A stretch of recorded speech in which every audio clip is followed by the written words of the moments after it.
మరణాత ప్రభునందు ప్రియమైన వార్లారా, మోషే సుఖోపవాస ధ్యానములలో 37వ దినము దైవ ధ్యానము కొరకు ఆసక్తి కలిగి దైవవాక్కు కొరకు ఎదురు చూచుచున్న మీ అందరి మీద దేవుని యొక్క కృప, మహిమ, ఆశీర్వాద, స్వస్థత, సమృద్ధి తండ్రి ప్రకాశింపచేయునుగాక. ఆమెన్. అంతా బాగున్నారు కదా? మరి నిన్నటి దినము 36వ అధ్యాయములో ప్రత్యక్షపు గుడారము యొక్క నిర్మాణమును గురించి అనేకమైన విషయములు తల్లిగారు మనకు వివరించిన వారై ఉన్నారు. ఈ దినము 37వ అధ్యాయములో మనము గమనించినట్లయితే ఈ ప్రత్యక్షపు గుడారములోని ఉపకరణములైనటువంటి 5 ఉపకరణాలు ఈ దిన అధ్యాయములో మనకు కనబడుతున్నాయి. మొట్టమొదటిగా మందసము కనబడుతూ ఉంది, తరువాత కరుణాపీఠము కనబడుతూ ఉంది, తరువాత మనము గమనించినట్లయితే సముఖపు రొట్టెల బల్ల కనబడుచు ఉన్నది, దీపవృక్షము కనబడుచు ఉన్నది. అంత మాత్రమే కాక ధూపవేదిక.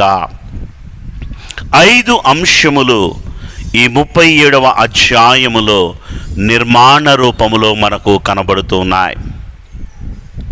వాక్యంలోనికి వెళదామా? పరిశుద్ధ గ్రంథము నుండి ధర్మశాస్త్ర గ్రంథము నిర్గమాకాండము 37వ అధ్యాయము ప్రారంభ వచనములు. మరియు బెసలేలు తుమ్మకర్రతో ఆ మందసమును చేసెను. దాని పొడుగు 2 మూరలున్నర, దాని వెడల్పు 3.5, దాని ఎత్తు 3.5. చిన్న ప్రార్థన చేసుకుందాం. మహాపరిశుద్ధుడా, మహాగణుడా, కృపాసత్య స్వరూపి, నీకు వందనములు. నీ వాక్కును వినుటకు, నీ యొక్క పరిశుద్ధ మహిమ కొరకు ఆ ప్రత్యక్షపు గుడారములో ఉన్న పరిశుద్ధమైన ఉపకరణముల యొక్క విధానము, దాని యొక్క ఆశీర్వాద స్థితిని చూచుటకు, అనుభవించుటకు మేమందరము నీ సముఖములో కూడి ఉండగా, మోషేతో మాటలాడిన దేవా, మాతో మాటలాడండి. నీ యాజకుడునైన నన్ను మరుగుపరచి ఆయన మీతో మాటలాడిన మేలు అని రాయించిన నీవు నాయన, మా జీవితమునకు మేలుకరమగునట్లు నీ వాక్కులను అందించమని అభిషిక్తుడైన యేసు నామములో బ్రతిమాలు వేడుకొనుచున్నాము తండ్రి. ఆమేన్. ప్రభునందు ప్రియమైన వారులారా, మందసము యొక్క నిర్మాణమును గురించి 25వ అధ్యాయములో మందసములో ఉన్న ప్రాముఖ్యమైన స్థితులను గురించి అనేకమైన విషయములను మనము క్షుణ్ణంగా ధ్యానించిన వారమై ఉన్నాం. మనము చూచినట్లయితే బెసలేలు తుమ్మకర్రతో బంగారముతో అతి పరిశుద్ధ స్థలములోని ప్రాముఖ్యమైన మందస నిర్మాణమును గావించిన వాడుగా కనబడుతున్నాడు.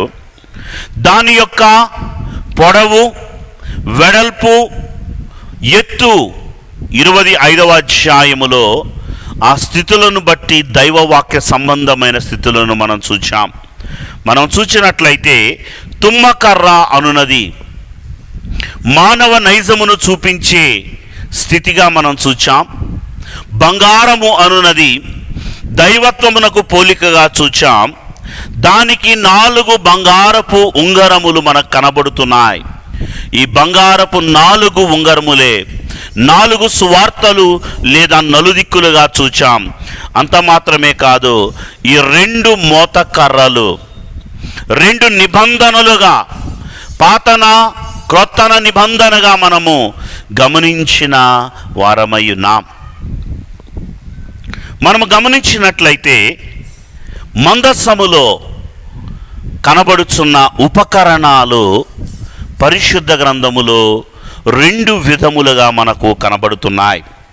మొట్టమొదటిగా మనము చూచినట్లయితే అపోస్తలుడైనటువంటి పౌలు హెబ్రీలకు రాసిన పత్రికలో ఆయన మాట్లాడుతూ తెలియచేసిన మాట, ఈ యొక్క మందసములో ఏమి ఉన్నాయి అంటే, ఈ మందసములో నిబంధన పలకలను, బంగారముతో చేయబడినటువంటి మన్నా పాత్రయు, చిగురించిన అహరోను కర్రయు ఉన్నాయి అని హెబ్రీలకు రాసిన పత్రిక 9వ అధ్యాయము 4వ వచనములో మనకు కనబడుతుంది.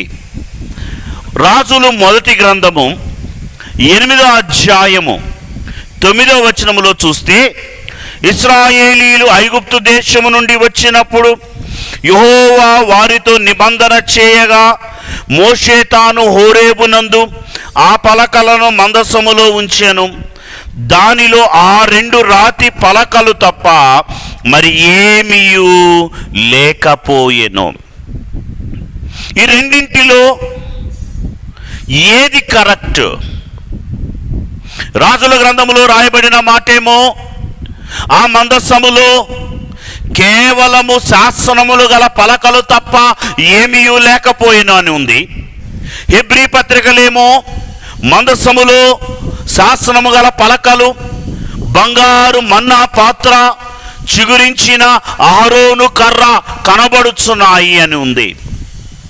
ఈ రెండింటిని బట్టి వేదాంత పండితులైన వారి మధ్య అనేకమైన సందిగ్ధాలు నెలకొని ఉన్నాయి. ప్రభునందు ప్రియమైన వారలారా, మనం గమనించినట్లయితే ఏమీ లేదండి, ఈ రెండింటిలో ఉన్న తేడా ఒకటే, అవి చూచిన కాలములో. హెబ్రీ పత్రిక 9వ అధ్యాయములో చూచినప్పుడైతే మన్నా పాత్ర కనబడుతుంది, చిగురించిన అహరోను కర్ర కనబడుతుంది, శాసనములు గల పలకలు కనబడుతున్నాయి. ఇవి ప్రత్యక్షపు గుడారములో వారి యొక్క ప్రయాణ స్థితిలో వారు ఉంచిన ఉపకరణములు లేదా వస్తువులు.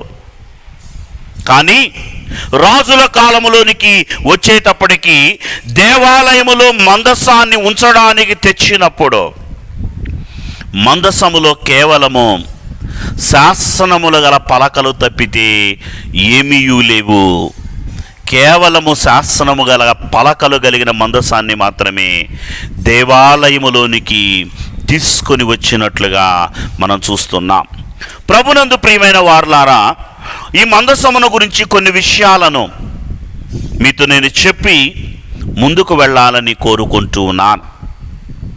ఈ యొక్క మందసమును మనము చూస్తే పరిశుద్ధ గ్రంథములో 7 పేర్లుతో పిలువబడుచున్నది ఈ యొక్క మందసము. మొట్టమొదటిగా మనము చూచుచున్న మాట మనము చూస్తే మందసము అని తెలియపడుతూ ఉంది ఈ యొక్క అధ్యాయములో. అంత మాత్రమే కాదు, మరికొన్ని పేర్లను మనం చూస్తే ఈ మందసమునకు ఉన్న మరి ఒక పేరే సాక్ష్యపు మందసము. ఎందుకు దీనిని సాక్ష్యపు మందసము అన్నారు అంటే, నిర్గమాకాండము 31వ అధ్యాయములో దేవుడు శాసనము కలిగిన పలకలను మోషేకిచ్చాడు. పలకలు పగిలిపోయిన తరువాత మరలా మోషే అటువంటి పలకలను తీసుకొని వెళ్ళగా దేవుడు తన శాసనములను ఆ పలకల మీద రాశాడు. రాయబడిన శాసనములు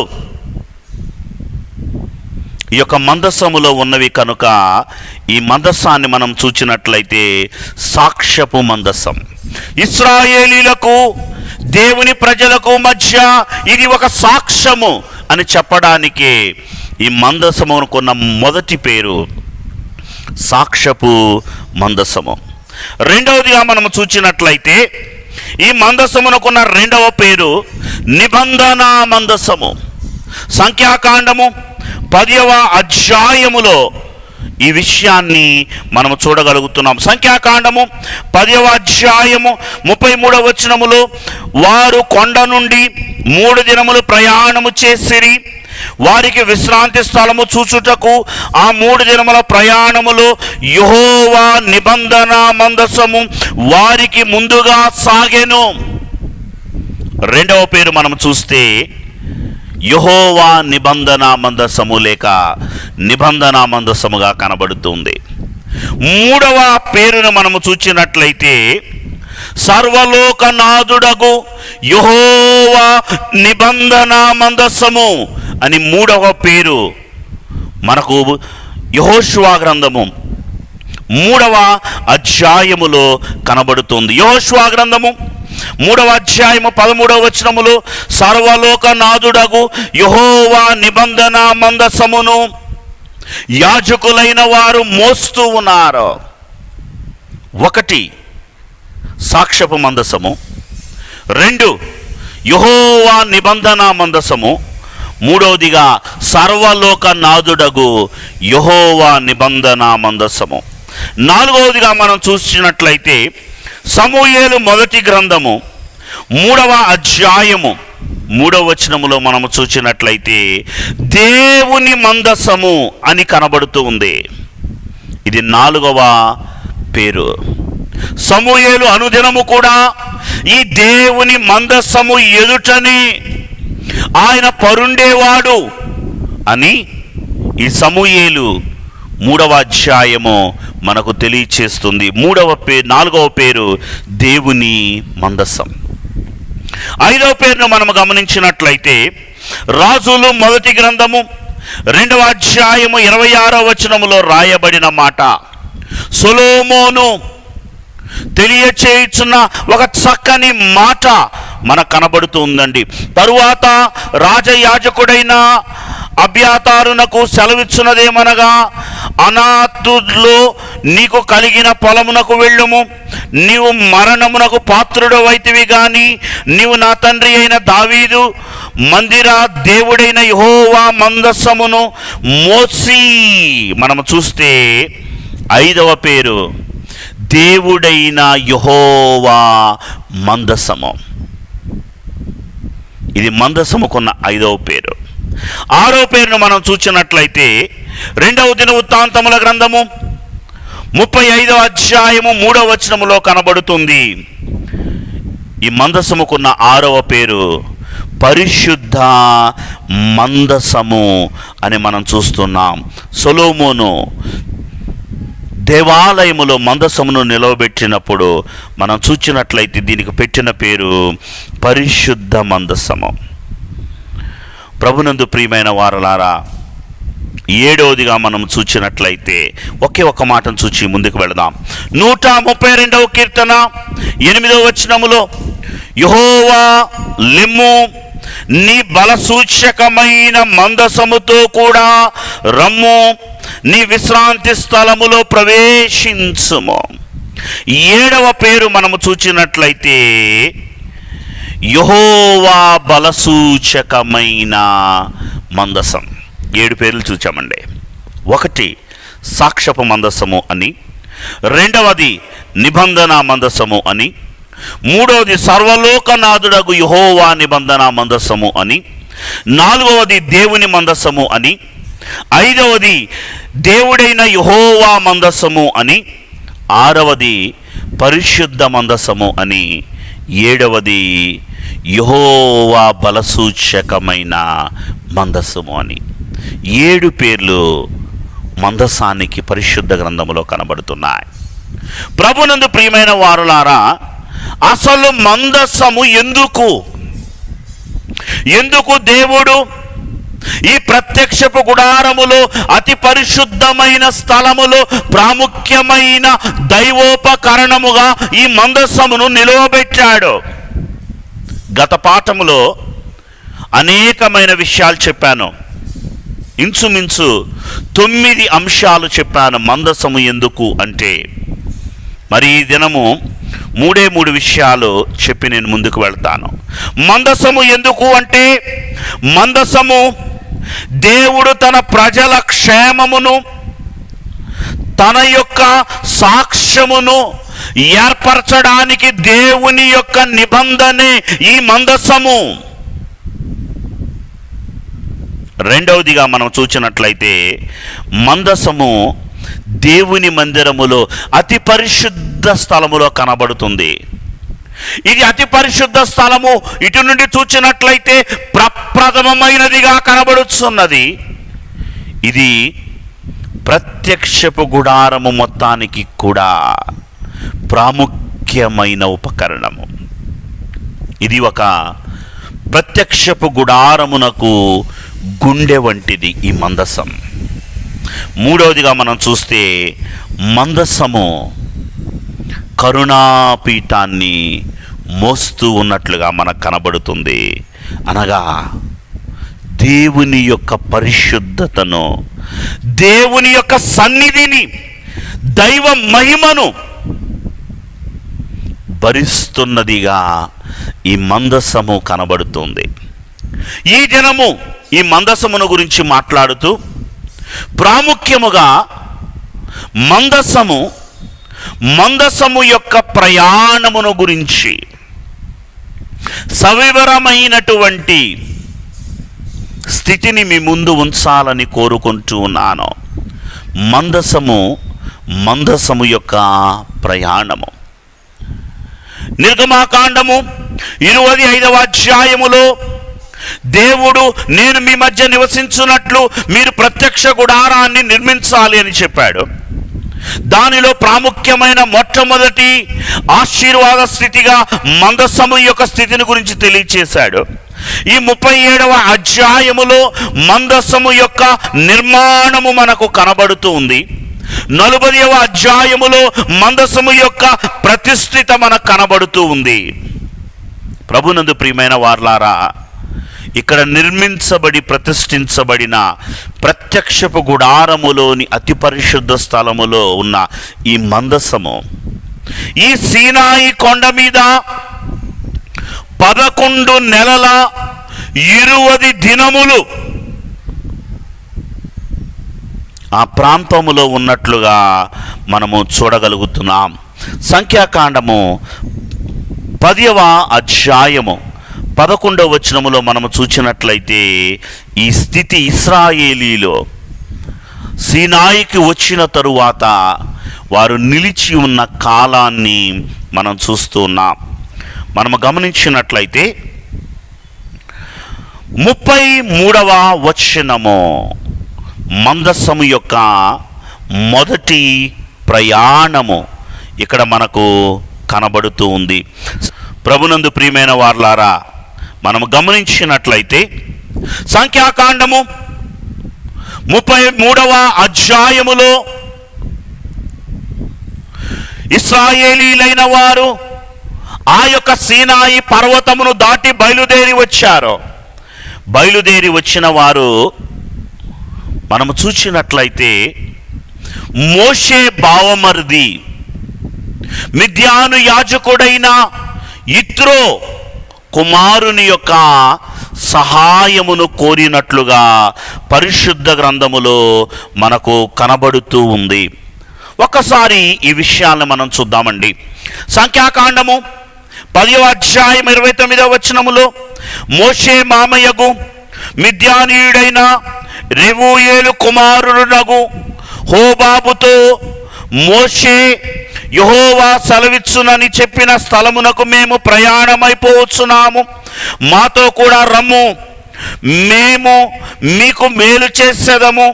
యెహోవా ఇశ్రాయేలీలకు తాను చేయబోవు మేలును గురించి వాగ్దానము చేసెననగా మోషే కేవలము అతనికి సీనాయి ప్రాంతము వరకు మాత్రమే తెలుసు. సీనాయి నుండి వారు ఇప్పుడు పాలు తేనెలు ప్రవహించు కానానులోనికి వెళ్ళాలి. అరణ్య మార్గములో ప్రయాణము చేస్తూ ఉన్నారు.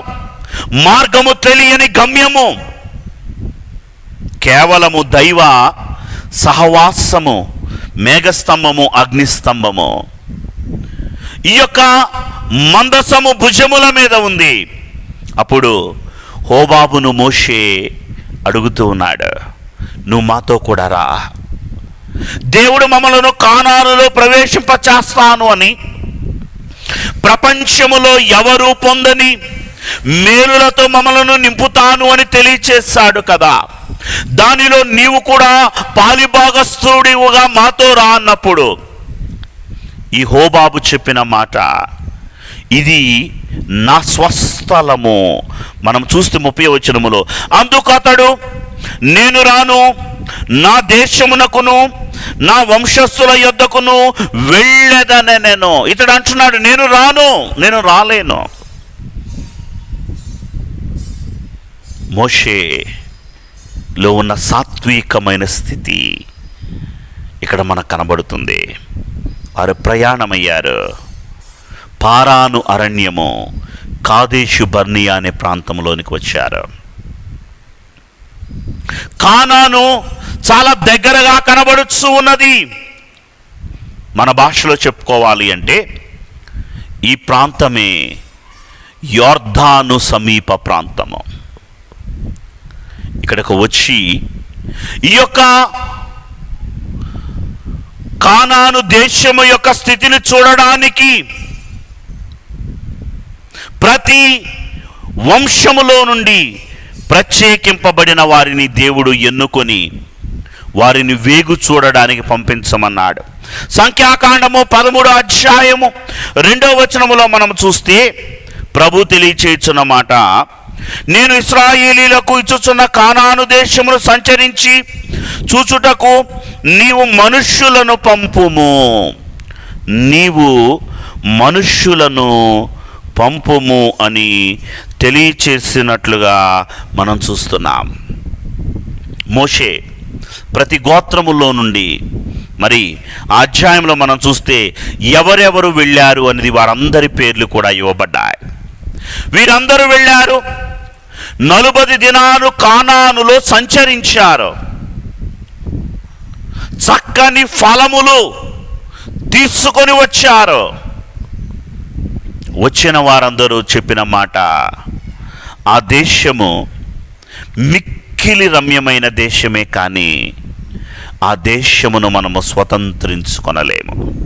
ఎందుకంటే అక్కడ ఒక జనాంగం ఉంది. వారి దృష్టికి మేము మిడతల వలె ఉన్నాము. వారి ఎదుట మమ్ములను మేము పోల్చుకున్నప్పుడు మా దృష్టికి కూడా మేము మిడతల వలె ఉన్నాం. వెంటనే ఇశ్రాయేలీలైన వారు అన్నమాట, ఐగుప్తులోనే ఉన్నప్పుడు మేమెందుకు చనిపోలేదు?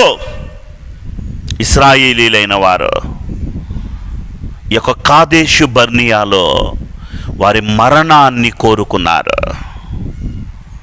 మనం చూస్తే దేవుడైన యెహోవా దిగొచ్చాడు. ఎంతవరకు వారు నన్ను శోధిస్తారని మాట్లాడుతున్నాడు.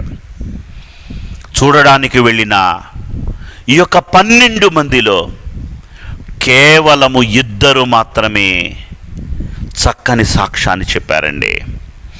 ఎవరు ఆ 2 అని మనం చూసినట్లయితే, ఒకరు కాలేబు, రెండవ వారు యెహోషువ.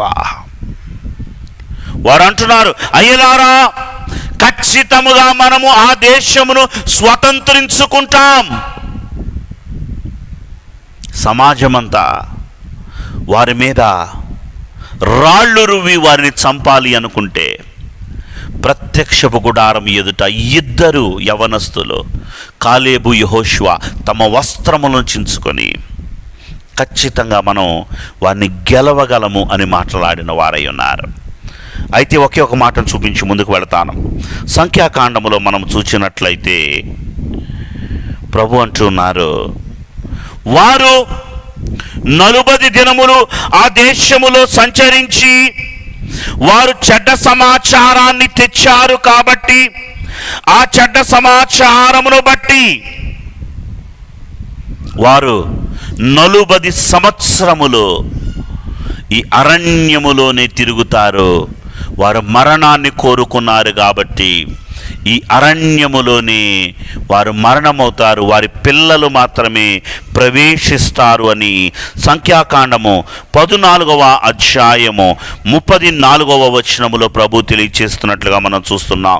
మీరు ఆ దేశమును సంచరించి చూచి 40 దినముల లెక్క ప్రకారము దినమునకు 1 సంవత్సరము చొప్పున 40 సంవత్సరములు మీ దోష శిక్షను భరించి నేను మిమ్ములను రోసివేసినట్లు తెలిసికొందురు. ఎందుకు ఇశ్రాయేలీలు 40 సంవత్సరములు నిజానికి కాదేశు బర్నియా నుండి 8 దినముల ప్రయాణమే ఈ యొక్క కానాను. కానీ 40 సంవత్సరములు ఎందుకు అరణ్యములో వారు ప్రయాణం చేశారంటే కారణం ఇదే. ప్రభునందు ప్రియమైన వారలారా, మనము చూచినట్లయితే మోషే కూడా ఆ పాలు తేనెలు ప్రవహించు కానానులోనికి వెళ్ళలేదు. సంతోషం, ముందుకు వెళదాం. 1, సీనాయి పర్వతం మీద నుండి దిగి వచ్చినప్పుడు మందసము వారి ముందు నడిచింది. 2వదిగా పారాను అరణ్యములో నిలిచింది మందసము. 3వదిగా మనము చూచినట్లయితే యెహోషువ కాలములో, యెహోషువ గ్రంథము 3వ అధ్యాయము 13వ వచనము నుండి మనము చూచినట్లయితే వారు ప్రయాణములో కానానులోనికి ప్రవేశిస్తూ ఉన్నప్పుడు వారికి ఎదురైన ఒక సమస్య యొర్దాను నది. యొర్దాను అనగా అర్థము మరణము. యొర్దాను నదిని దాటాలి. మందసము యాజకులైన వారు వారి భుజముల మీద పెట్టుకొని యాజక వస్త్రముతో యొర్దాను నదిలో వారు కాలు మోపగానే యొర్దాను నది ఏకరాశిగా ఆదాము పురము యొద్ద ఆగిపోయినట్లుగా మనం చూస్తున్నాం. 3వదిగా మనం చూస్తే మందసము ఆదాము పురము యొద్ద ఏకరాశిగా నీటిని నిలిపింది. 4వదిగా మనం చూస్తే మందసము యొక్క ప్రయాణము యెహోషువ గ్రంథము 6వ అధ్యాయము 12వ వచనము నుండి మనకు కనబడుతూ ఉంది. గొప్ప రాజ్యము, గొప్ప పట్టణము, కోట గోడలు కలిగిన పట్టణము, గొప్ప సంపద కలిగి ఖర్జూర వృక్షములు కలిగిన పట్టణము, సౌందర్యవంతమైన పట్టణము, రమ్యమైన పట్టణము యెరికో. మందసముతో యాజకులైన వారు యెరికో చుట్టూ తిరిగినప్పుడు కోట గోడలు కూలిపోయాయి. యెరికో మీద విజయాన్నిచ్చింది. 4వదిగా చూస్తే, 5వదిగా మనము చూసినట్లయితే యెహోషువ గ్రంథము 7వ అధ్యాయము 6వ వచనములో మనకు కనబడుతుంది మందసము ప్రార్థనా స్థలమయ్యింది. ఎందుకు నేను ఈ మందసాన్ని గురించి చెప్తున్నాను అంటే, ప్రత్యక్షపు గుడారము సీనాయి యొద్ద తప్ప మనకు ఎక్కడా కనబడటం లేదు. ఇప్పుడు ప్రత్యక్షపు గుడారము అంటే కేవలము మందసమే. వారు యెరికోలో విజయమును పొందారు. విజయమును పొంది వారు వెళుతూ ఉన్నప్పుడు హాయి పట్టణము వారికి ఎదురయ్యింది. కొంతమంది వెళ్ళి హాయి పట్టణ స్థితిగతులను చూచారు. వారు వచ్చి యెహోషువకు తెలియచేసిన మాట, అయ్యా, హాయి పట్టణము చాలా చిన్నది, పెద్ద యెరికోనే జయించాం. హాయి అంతా కేవలము 2-3 వేల మందిని మనం వెళితే చాలు, ఒక్క దినములోనే ఈ హాయి పట్టణాన్ని మనం గెలిచేయచ్చు. ప్రభునందు ప్రియమైన వారలారా, మనం చూస్తే ఒకే ఒక మాటను చూపించాలని కోరుకుంటున్నానండి. యెహోషువ గ్రంథము 7వ అధ్యాయము 6వ వచనంలో, యెహోషువ తన బట్టలు చింపుకొని తానును ఇశ్రాయేలీయుల పెద్దలను సాయంకాలము వరకు యెహోవా మందసము నెదుట నేల మీద ముఖములు మోపుకొని తమ తలల మీద ధూళిని పోసుకొని దేవుని ఎదుట విలాపముతో ప్రార్థన చేస్తూ ఉన్నారు. మందసము హాయి దగ్గర ప్రార్థనా స్థలమయ్యింది. ఎందుకంటే మనందరికీ బాగా తెలుసు, యెరికో శపితమైనది, దానిలో సమస్తాన్ని నాశనము చేయమన్నప్పుడు ఒక వ్యక్తి యెరికోలో శాపగ్రతమైన దాన్ని దాచుకొనుటను బట్టి ఇశ్రాయేలీయులకు ఓటమి కలిగిన ప్రదేశము. తరువాత దేవుని యొద్ద దేవుడు బయలుపరచగా మరలా వారి మీద విజయాన్ని పొందారు. 6వదిగా మనం చూస్తే ఈ యొక్క మందసము షిలోహు మందిరములోనికి వచ్చింది. ఇందాకే మనం చూచాం, సమూయేలు మొదటి గ్రంథము 3వ అధ్యాయములో సొలొమోను షిలోహు మందిరములో మందసము ఎదుట పరుండేవాడు. అక్కడ నుండే దేవుడు సమూయేలును పిలిచాడు. ప్రభునందు ప్రియమైన వారలారా, మనం చూచినట్లయితే మందసము షిలోహులోనికి వచ్చింది. ఆ షిలోహు నుండి కూడా అనేకమైన ప్రయాణాలు మనకు కనబడుతున్నాయి. మరికొన్ని మాటలు చాలా క్లుప్తంగా చెప్పి ముందుకు వెళ్తాను. మనము చూచినట్లయితే 4వ అధ్యాయములో ఫిలిస్తీయులతో యుద్ధములో వీరికి అపజయం వస్తూ ఉన్నప్పుడు ఏలీ కుమారులు, న్యాయాధిపతి ఏలీ, యాజకుడు ఏలీ యొక్క కుమారులు ఈ మందసమును యుద్ధములోనికి తీసుకొని వెళ్ళారు. వీరిలో పరిశుద్ధత లేకపోవటను బట్టి ఫిలిస్తీయులతో యుద్ధములో ఓడిపోయారు. 5వ అధ్యాయంలో మనం చూచినట్లయితే మొదటి సమూయేలు గ్రంథము 5వ అధ్యాయము ఈ యొక్క మందసము దాగోను దేవత గుడిలోనికి వెళ్ళింది.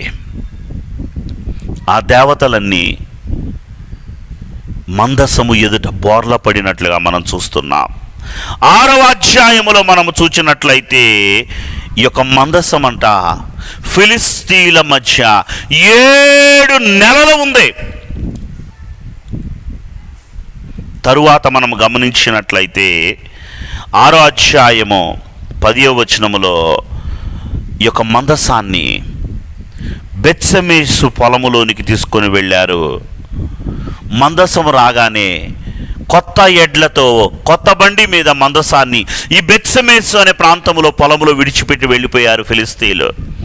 ఏముందా ఈ మందసములో అని ఆ మూతను తీయడానికి ఆ ప్రాంతపు ప్రజలు ప్రయత్నించినప్పుడు 50,000 మంది చనిపోయినట్లుగా మొదటి సమూయేలు గ్రంథము 6వ అధ్యాయము 10వ వచనంలో కనబడుతుంది. చూసారా మందసముకున్న ప్రాముఖ్యత? అంత మాత్రమే కాదండి, మనము చూచినట్లయితే ఈ మందసము 20 సంవత్సరాలు కిర్యాతరీములో ఉన్నట్లుగా మొదటి సమూయేలు గ్రంథము 7వ అధ్యాయము 1వ వచనంలో మనకు కనబడుతుంది. 20 సంవత్సరాలు కిర్యాతరీము అనే ప్రాంతములో కనబడుతుంది. తరువాత మనము చూచినట్లయితే ఈ కిర్యాతరీములో అబీనాదాబు ఇంటిలో ఈ మందసం ఉంది. అబీనాదాబు ఇంటిలో నుండి 2వ సమూయేలు గ్రంథము 6వ అధ్యాయము 10వ వచనంలో చూస్తున్నాం, ఓబేదెదోము ఇంటిలోనికి వచ్చింది.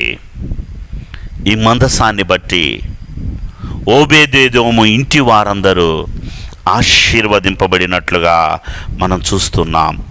అంత మాత్రమే కాదు, ఈ ఓబేదెదోము ఇంటిలో నుండి మందసము సొలొమోను కట్టించిన దేవాలయంలోనికి వచ్చింది. ఇంచుమించు 12 ప్రయాణ స్థితులు మీకు తెలియచేశాను. మందసము యొక్క ప్రయాణము సొలొమోను దేవాలయములోనికి వచ్చింది. ఎప్పటి వరకు అంటే సొలొమోను దేవాలయాన్ని కట్టాడు. తరువాత సొలొమోను యొక్క యూదా రాజ్యములో చివరి రాజైన సిద్కియా కాలము వరకు 2వ రాజుల గ్రంథము 24వ అధ్యాయములో ఈ విధానము అతని పరిపాలన స్థితి మనకు కనబడుతుంది. నెబ్కద్నెజరు దండెత్తి వచ్చాడు. బబులోను రాజు ఇశ్రాయేలీలను నాశనము చేశాడు. దేవాలయాన్ని కొల్లగొట్టాడు. దేవాలయములోని పాత్రలన్నీ ఎత్తుకుపోయాడు. కానీ మందసము మాత్రము అదృశ్యమయ్యింది. మందసము ఇప్పుడు ఎక్కడ ఉంది? ఇది అనేకులలో ఉన్న ప్రశ్న. రాకడకు మందసము కూడా ఒక సూచనే. చాలామంది ఎన్నో ఫొటోస్లో మందసము యెరూషలేములోనే ఉందని, మందసము ప్రభువును సిలువ వేసిన ఆ కల్వరి క్రింద ప్రాంతములో కొండ కింద ఉందని ఎన్నో ఫొటోస్ పెడుతున్నారు. ఇవన్నీ ఫేక్ ఫొటోస్ అండి, అవి కరెక్ట్ కాదు. ఎందుకంటే దేవుని యొక్క మహాకృపను బట్టి నేను 16 పర్యాయములు ఆ ప్రాంతములోనికి వెళ్ళిన వాడను. ఆ ప్రాంతములో ఉన్న ప్రతి ఒక్కటి కూడా క్షుణ్ణంగా తెలిసిన వాడను. మందసము యెరూషలేములో లేదు. మరి మందసము ఎక్కడ ఉంది? మందసము ఎక్కడ ఉంది అంటే నేను మీకు చెప్తాను. కావాలంటే మీరు గూగుల్లో కూడా దాన్ని మీరు సర్చ్ చేయొచ్చు. ప్రభునందు ప్రియమైన వారలారా, మందసము ఇప్పుడు ఎక్కడుందయ్యా అంటే ఇథియోపియాలోని ఆక్సూమ్ అనే ప్రాంతములో సెయింట్ మేరీ ఆఫ్ జోన్ అనే బెసలికా చర్చ్ అడుగు భాగములో ఈ యొక్క మందసము దాచబడి ఉంది ఇప్పటికీ. అదేంటి, నెబుకద్నెజరు దండెత్తి వచ్చినప్పుడు మందసము దేవాలయములో నుండి అదృశ్యమైంది. మరి ఆఫ్రికా దేశములోనికి ఎలా వెళ్ళింది అంటే దీని వెనకాల ఒక పెద్ద కథే ఉంది. చాలా క్లుప్తంగా చెప్తాను. ఈ విషయాన్ని మనం చూసినట్లయితే సొలొమోను కాలములో ఒక గొప్ప రాణి సొలొమోను దేశాన్ని సందర్శించింది. ఈమె ఎవరయ్యా అంటే షేబా దేశపు రాణి. ఈమెను గురించి కేవలము పాత నిబంధనలోనే కాదు, క్రొత్త నిబంధనలో ప్రభు అయిన యేసుక్రీస్తు కూడా ప్రస్తావించినట్లుగా మత్తయి సువార్త 12వ అధ్యాయము 42వ వచనములో మనం చూస్తున్నాం. ప్రభు ప్రస్తావిస్తూ షేబా దేశపు రాణి వారిని విమర్శ చేయడానికి వస్తుంది అని తెలియచేశాడు. ఇదేంటి, షేబా దేశపు రాణి అన్యురాలు.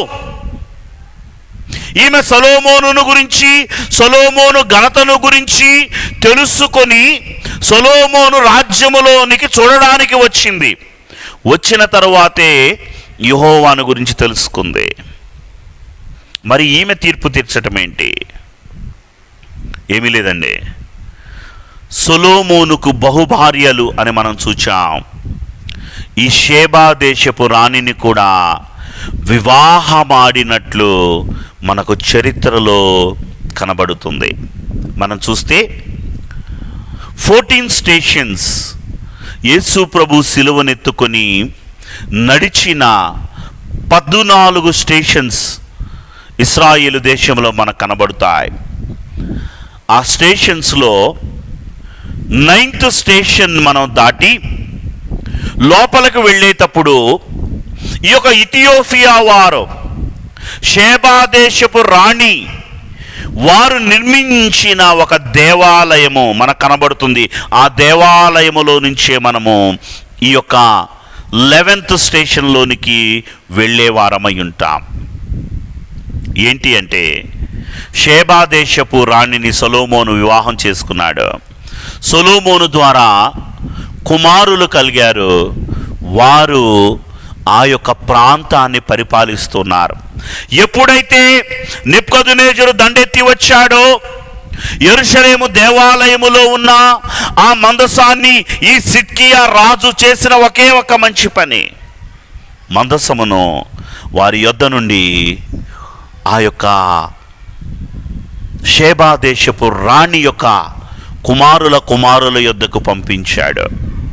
ఈమె పేరును మనము చూచినట్లయితే చరిత్రలో ఈమెకున్నటువంటి నిజమైన పేరు బిల్కిత్. ఈమె షేబా దేశానికి రాణి. ఈమె పేరేంటయ్యా అంటే బిల్కిస్గా మనం చూస్తూ ఉన్నాం. సంతోషం ప్రభునందు ప్రియమైన వారలారా. మందసము ఇప్పుడు ఎక్కడుందయ్యా అంటే ఈ యొక్క ఇథియోపియా దేశంలో ఉంది. దీనిని ఇశ్రాయేలీల యొక్క మత ప్రధానులు రబ్బాయిస్ కూడా ఆమోదించారు. ఇదే మందసం, దేవాలయ నిర్మాణము వరకు మీరు మీ దగ్గరే ఉంచండి అని వారితో ఒక ప్రత్యేకమైన ఒప్పందమైనట్లుగా మనకు BBC న్యూస్ ద్వారా అది మనకు నెట్లో కూడా కనబడుతూ ఉంది. ప్రభునందు ప్రియమైన వారలారా, మందసము యొక్క 13 స్థితులు మీకు చూపించాను. ఇంకొకటి చెప్పి నేను ముందుకు వెళ్తాను. ప్రకటన గ్రంథము 11వ అధ్యాయము 19వ వచనంలో చూస్తే ఇక్కడ కూడా పరలోకములో మందసము కనబడుతుంది.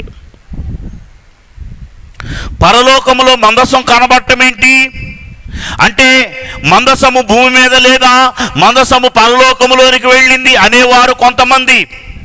కాదండి, పరలోకములో ఉన్న మందసము వేరు, భూలోకములో ఉన్న మందసము వేరు. ఖచ్చితంగా ప్రభు చెప్పిన మాటను ఒకటి చెప్తాను. మన్నైనది తిరిగి వెనుకటికి మంటికే చేరును. మానవ శరీరము మన్ను, ఇది మంటిలోనికి వస్తుంది. ఆత్మ దేవుడు దయచేశాడు, ఆత్మ మాత్రము దేవుని యొద్దకు వెళుతుంది. ఈ యొక్క ప్రత్యక్షపు గుడారములోని ఈ మందసము తుమ్మకర్రతో బంగారముతో మంటిలో నుండి చేయబడిన దానితో చేయబడింది. ఇది పరలోకము వెళ్ళుట అసాధ్యము. మరి ప్రకటన గ్రంథములో ఉన్నటువంటి ఈ మందసము ఏమిటి అని మనం చూస్తే ఒక్క మాటను చూద్దాం. ప్రకటన గ్రంథము 11వ అధ్యాయము 19వ వచనములో, మరియు పరలోకమందు దేవుని ఆలయము తెరవబడగా దేవుని నిబంధన మందసము ఆయన ఆలయములో కనబడెను. దేవుని నిబంధన మందసము ఆయన ఆలయములో కనబడెను. ఈ మందసము ప్రత్యక్షపు గుడారములో మందసము ఒకటి కాదా అంటే ఖచ్చితంగా కాదు. ఎందుకంటే దేవుడు పరలోకములో ఉన్న నమూనాని భూలోకములో తన ప్రజలైన వారికి తెలియచేశాడు. ప్రకటన గ్రంథములో మనము చూసినట్లయితే, ప్రకటన గ్రంథములో ఏదెను తోటలో ఉన్నటువంటి అన్ని చెట్లు, ప్రాముఖ్యముగా జీవవృక్ష ఫలము కనబడుతుంది. ఈ యొక్క జీవవృక్ష ఫలము ఏదెను తోటలోని జీవవృక్ష ఫలమే అనేవారు కొంతమంది. ఖచ్చితంగా కాదు. ఎందుకంటే బైబిల్లోనే రాయబడ్డాయి. ఒకే ఒక మాట నేను చూపిస్తాను. యెహెజ్కేలు గ్రంథము 31వ అధ్యాయము 16వ వచనములో చూస్తే, అతని పాటు ధ్వని చేత జనులు వణకజేసి తిని, నీరు పీల్చు లెబనోను శ్రేష్టమైన వృక్షములన్నీయు, ఏదెను వృక్షములన్నీయు పాతాళములో తమ్మును తాము ఓదార్చుకొనిరి. ఏదెను, అవ్వాదాములు పాపంలో పడిన తరువాత దేవుడు ఏదెనులో నుండి వారిని పంపించాడు. తరువాత ఖడ్గజ్వాలలను ఏదెను చుట్టూ నిలిపాడు, ఎక్కడ వారు జీవవృక్ష ఫలాన్ని తీసుకొని తింటారు అని. తరువాత ఈ చెట్టు ఏమైందయ్యా అంటే, చరిత్రలో మనం చూస్తే నోవాహు జలప్రళయము అనంతరము అంతరించిపోయింది. యెహెజ్కేలుకు దేవుడు చూపిస్తున్నాడు. ఏదెనులో ఉన్న చెట్లన్నంట పాతాళములో ఉండి, పరిశుద్ధత అనే ఏదెనులో ఉండవలసిన మనము పాతాళములోనికి వచ్చాము. అవ్వా ఆదాముల పాపాన్ని బట్టి అని ఏడుస్తూ ఒకదానినొకటి ఓదార్చుకుంటూ ఉన్నాయని రాయబడింది. అంటే ఒక్క దేవుని యొద్ద నుండి వచ్చిన ఆత్మ తప్ప పరలోకములోనికి ఏదీ వెళ్ళదు. పరలోకపు నమూనానే భూలోకములో మనకు కనబడుతున్నాయి. సంతోషం ప్రభునందు ప్రియమైన వారలారా, మనం చూస్తే మొట్టమొదటిగా మనము చూచినటువంటి స్థితి ఈ యొక్క మందసము యొక్క ప్రయాణములో అనేకమైన స్థితిగతులను మీ ముందు ఉంచిన వాడనై ఉన్నాను. రెండవదిగా మనం చూస్తే మనకు కరుణాపీఠము కనబడుతుంది. ఈ కరుణాపీఠాన్ని గురించి కూడా నిర్గమాకాండము 25వ అధ్యాయములో అనేకమైన విషయాలు మీకు తెలియచేశాను. ఈ కరుణాపీఠమే దేవదేవుని యొక్క మహిమ స్థానము, దేవదేవుని యొక్క మహిమ వెలుగు స్థానము. ఈ కరుణాపీఠం మీద ఇరువురు దేవదూతలైన వారు రెక్కలు తో కప్పుకొని ఉన్నట్లుగా చూస్తున్నాం. ఈ కరుణాపీఠములో నుండే దేవాది దేవుడు ఇశ్రాయేలీలతో మాట్లాడేవాడిగా మనం చూస్తూ ఉన్నాం. ఈ కరుణాపీఠము దేవుని యొక్క ప్రేమకు సాదృశ్యము. మూడవదిగా మనం చూసినట్లయితే సముఖపు రొట్టెల బల్ల మనకు ఈ అధ్యాయములో కనబడుతుంది. నిర్గమాకాండం 37వ అధ్యాయములో ఈ సముఖపు రొట్టెల బలను గురించి కూడా అనేకమైన విషయాలను అంతకు ముందు పాఠములలో నేను మీతో మాట్లాడిన వాడనై ఉన్నాను. ఒక్కసారి ఈ సముఖపు రొట్టెల బలను గురించి కొన్ని విషయాలను చూచి ముగింపులోనికి వెళదాం. నిర్గమాకాండము 37వ అధ్యాయములో మనము చూసినట్లయితే 10వ వచనము నుండి ఈ సముఖపు రొట్టెల బలను గురించి రాస్తూ, మరియు అతడు తుమ్మకర్రతో బల్లను చేసెను. దాని పొడుగు 2 మూరలు, దాని వెడల్పు 3 దాని ఎత్తు 3.5.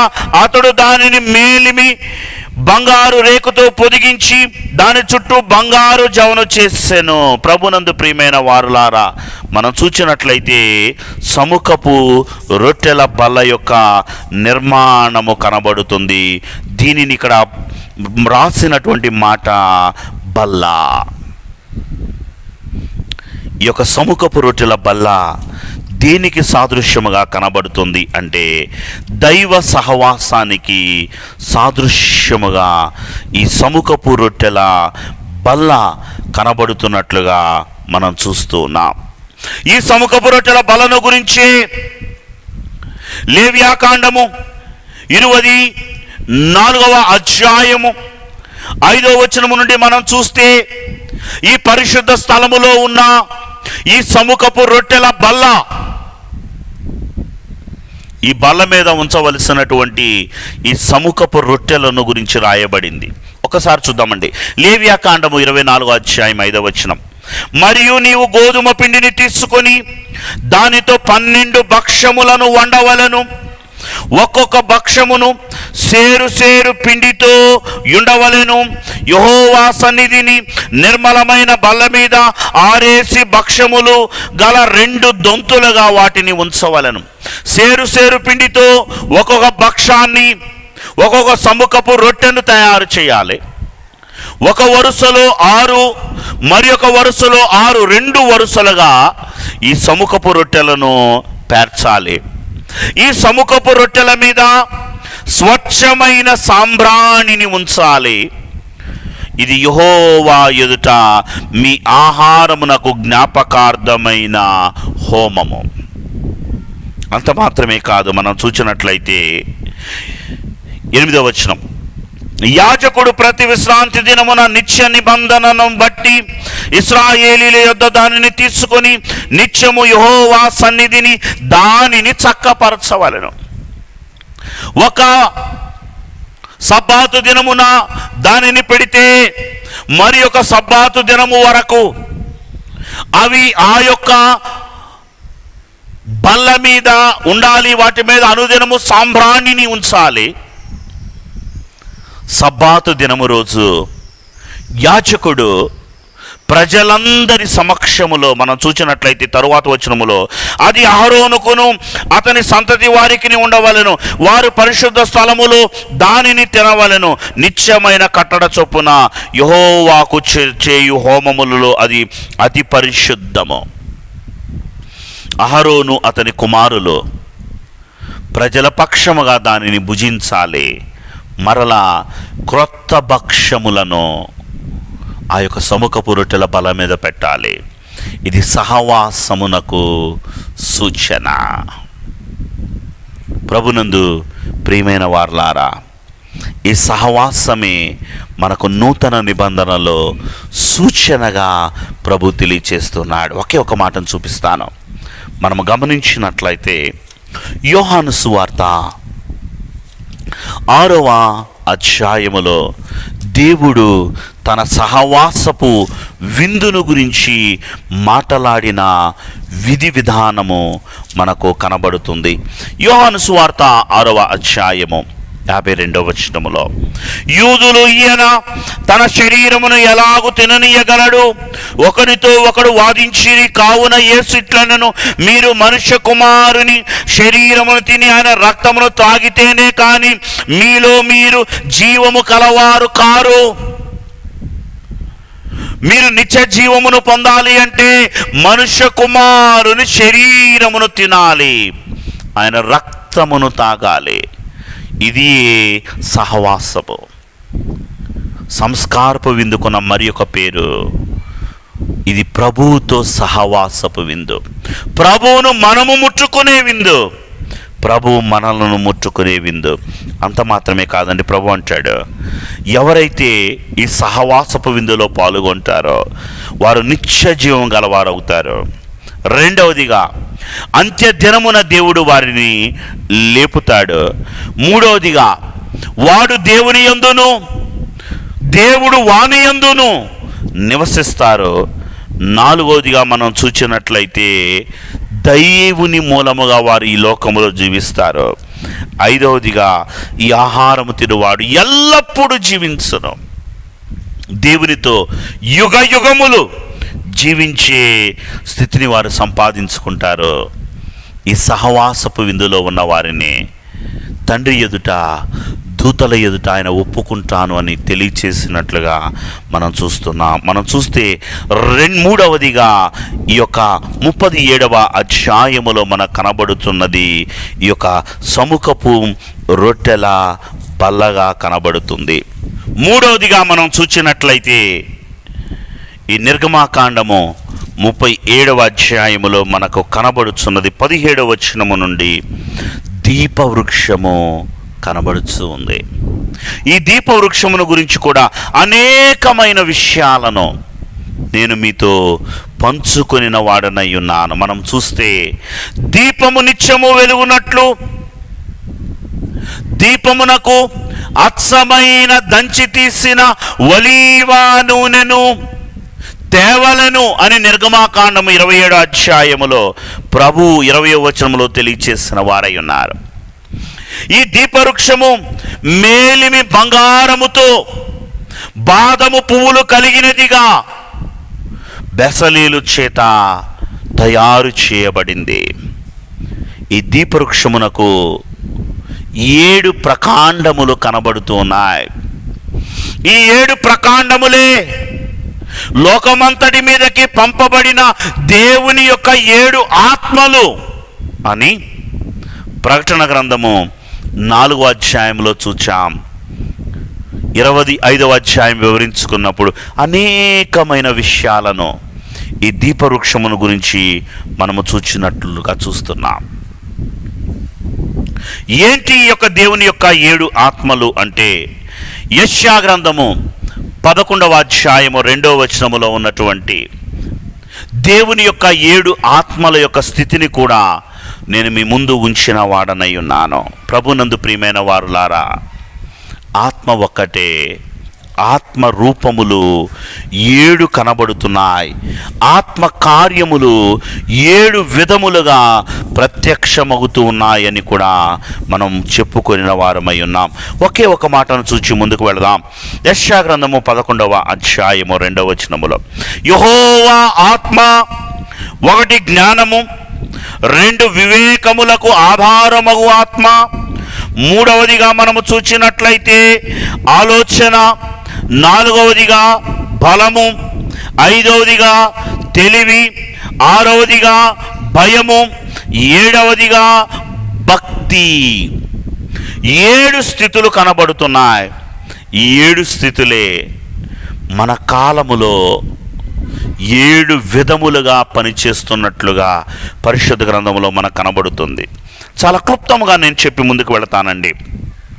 ఏంటి ఈ 7 స్థితులు అంటే, 1 అపోస్తుల కార్యములు 1వ అధ్యాయము 8వ వచనములో మనం చూస్తున్నాం, పరిశుద్ధ ఆత్మగా. 2వ అధ్యాయములో పెంతెకొస్తు దినమున పరిశుద్ధ ఆత్మగా దిగి వచ్చాడు. ఈ పరిశుద్ధాత్మకున్న మరి ఒక పేరే యోహాను సువార్త 14వ అధ్యాయములో దేవుడు తెలియచేస్తూ అంటాడు, నేను మిమ్మల్ని అనాథులుగా విడవడము లేదు, ఆదరణకర్త అయిన ఆత్మను మీ వద్దకు పంపిస్తున్నాను. ఈ పరిశుద్ధ ఆత్మ ఆదరణకర్త అయి ఉన్నాడు. ఈ పరిశుద్ధ ఆత్మయే 15వ అధ్యాయము 25వ వచనములు అంటాడు, ఈయన సత్యస్వరూపి అయిన ఆత్మ. ఈ పరిశుద్ధాత్మే ఆదరిస్తాడు, సర్వసత్యములోనికి నడిపిస్తాడు. ఈయన సత్యస్వరూపి. అంత మాత్రమే కాదు, మనం చూచినట్లయితే ఈయన ఎవరు అంటే ఎఫెసీయులకు రాసిన పత్రిక 1వ అధ్యాయం 13వ వచనములో పౌలు గారు అంటారు, ఈయన వాగ్దానము చేయబడిన దైవాత్మ. వాగ్దానము చేయబడిన దైవాత్మగా మనం చూస్తున్నాం. 5వదిగా మనం చూస్తే రోమాపత్రిక 8వ అధ్యాయం 9వ వచనములో దేవుని ఆత్మగా పరిశుద్ధాత్ముడు పిలువబడుచున్నట్లుగా మనం చూస్తున్నాం. 6వదిగా రోమాపత్రిక 8వ అధ్యాయంలోనే మనకు కనబడుతుంది క్రీస్తు ఆత్మ అని కూడా పరిశుద్ధాత్ముడు పిలువబడుతున్నాడు. 7వదిగా మనం చూచినట్లయితే కొరింథీయులకు రాసిన 2వ పత్రిక 8వ అధ్యాయం 18వ వచనములో ప్రభువు ఆత్మ. 7 నామములు 7 స్థితులతో ఈ పరిశుద్ధాత్మ ఒక దీపవృక్షము వలె వెలుగుతూ ఉన్నాడు, వెలిగిస్తూ ఉన్నాడు. ప్రభునందు ప్రియమైన వారలారా, ఇటు వెలుగు చేత మనందరము కూడా నింపబడాలి అని ప్రభు కోరుకుంటూ ఉన్నాడు. చివరిగా మనము చూచినట్లయితే ఈ యొక్క 37వ అధ్యాయములో మనకు కనబడుతున్న స్థితి 25వ వచనము నుండి చివరి వరకు 29వ వచనం వరకు ధూపవేదిక. ధూపము అనగా అర్థము ప్రార్థన, ధూపము అనగా అర్థము స్తుతి. దైవజనులు చెప్పిన మాట, స్తుతి చేస్తే నీ స్థితి మారిపోతుంది. ఎన్నిసార్లు చేయాలి? ఈ యొక్క ప్రత్యక్షపు గుడారములో 3 పర్యాయములు ధూపము వేసేవారు. అందుకే భక్తులైన వారి యొక్క జీవితములో 3 పర్యాయముల ప్రార్థన కనబడుతుంది. దావీదు దినమునకు 3 సార్లు ప్రార్థన చేశాడు, 5 సార్లు దేవుని స్తుతించాడు. గొప్ప రాజండి. అనేకమైన పనులు, యుద్ధాలు, దేవాలయము కొరకు అమితమైన సేకరణ, రాజ్య పరిపాలన భారము. అయినను 3 సార్లు ప్రార్థన, 5 సార్లు స్తుతి. మరి నీవు నేను ధూపవేదిక. దేవునికి నీ ప్రార్థన, నీ విన్నపము ఒక ధూపము వలె దేవుని సన్నిధానములో చేరాలి అని ప్రభు కోరుకుంటూ ఉన్నాడు. ఈ 37వ అధ్యాయములో మనం చూస్తే 5 స్థితులను మనం చూచాం. మొట్టమొదటిగా మనం చూచినట్లయితే మనకు నిబంధన మందసము లేదా మందసము, దేవుని యొక్క మహిమ కనబడుతుంది. 2వది కరుణాపీఠము, దైవ స్వరమును వినిపిస్తుంది. 3వదిగా బల్ల, దేవుని సహవాసాన్ని చూపిస్తుంది. 4వదిగా దీపవృక్షము, దైవాత్మ వెలిగింపును చూపిస్తుంది. 5వదిగా ధూపవేదిక, దేవుని ఎదుట మనము నిలవబడవలసిన స్థుతిని, ప్రార్థనా స్థితిని తెలియచేస్తుంది. ఇట్టి స్థితులతో ప్రత్యక్షపు గుడారమైన దేవుని యొక్క అంతరంగమును మన యొక్క అంతరంగములోనికి చేర్చుకొని హృదయ దేవళమందు ముదమున నిలిపి భక్తి పుష్పములతో భజించి పూజించే మహిమను తండ్రి ఈ 37వ దినము వాక్యమును ఆలకించుచున్న మీ అందరకును దయచేయునుగాక. ఆమేన్. త్రిత్వదేవుని మహిమాశీర్వాదము, వాక్య ధ్యానమందు ఆసక్తి కలిగి కుదురుబాటుతో ఆలకించి ఉన్న ప్రతి ఒక్కరికి తోడయుండునుగాక. ఆమేన్. మరణాత.